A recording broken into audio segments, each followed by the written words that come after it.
દિલ્હી ખાતે વિદ્યાર્થીના આંદોલનને કચડી નાખવાના વિરોધમાં જાગૃત નાગરિકો દ્વારા આવેદનપત્ર પાઠવ્યું।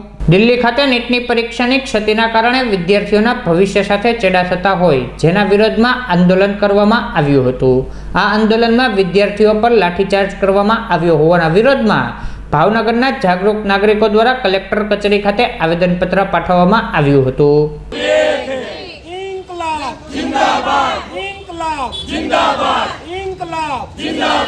धर्मेंद्र प्रधान राजीनामा आपको धर्मेंद्र प्रधान राजीनामा आपको આજે આ તાનાશાહી સરકાર કહેવાય છે।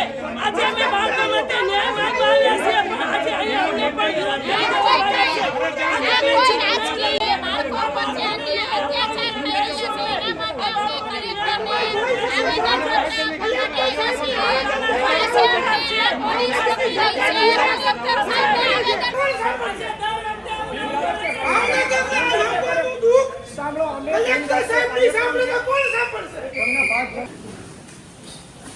दिल्ली खाते नीटनी परीक्षा बाबते जे विद्यार्थीओ न्याय मांगी रह्या छे ए विद्यार्थीओ साथे जे लाठीचार्ज जीवलेण हुमला તેમજ એમને ન્યાય આપવાની જગ્યાએ જે અન્યાય કર્યો છે અને જેણે અન્યાય કર્યો છે એમને સમયસર સજા આપવામાં આવે। જે બાળકો છે ભારત દેશનું ભવિષ્ય છે જેની સાથે આપણે સૌ જોડાયેલા છે।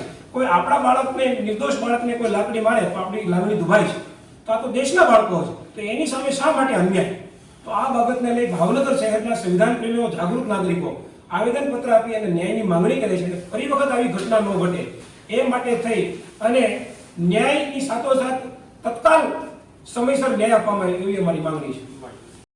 ગોહિલ મહેન્દ્રસિંહ ભાવનગર રાજકીય આગેવાન અને ખાસ કરીને જોવા જઈએ તો અત્યારે જે દિલ્હીમાં જે યુવાનો સાથે બર્બરતાપૂર્વક આ સત્તામાં બેઠેલા અહંકારી જેને કહી શકાય તેવાના ઇશારે હોય અને જે પોતાનું વર્ચસ્વ જાળવવા હાટું જે વિદ્યાર્થીઓ ઉપર ખુલ્લે આમ લાઠીચાર્જ કર્યો છે અને જ્યારે તમે જોવા જઈએ તો અત્યારે વિપક્ષ પણ આ બાબતે ખૂબ જ સક્રિય છે અને ધર્મેન્દ્ર પ્રધાન તાત્કાલિક રાજીનામું આપે અને ખાસ કરીને જોવા જઈએ તો જ્યાં લાઠીચાર્જ આ માસૂમ વિદ્યાર્થીઓ પર કરવામાં આવ્યો છે તેની ઉપર તાત્કાલિક એક્શન લેવામાં આવે અને તાત્કાલિક તાત્કાલિક કાર્યવાહી સમયસર કરવામાં આવે, વિદ્યાર્થીઓને ન્યાય મળે।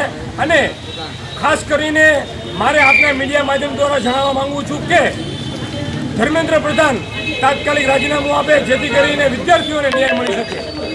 ન્યાય નહીં મળે તો આગળ શું કરવામાં આવશે? મળે તો જે રીતે આ દેશમાં અત્યારે આંદોલન શરૂ છે તે રીતે ભાવનગરમાં પણ આ રીતે જ બિન રાજકીય બધા આંદોલન શરૂ રહેશે।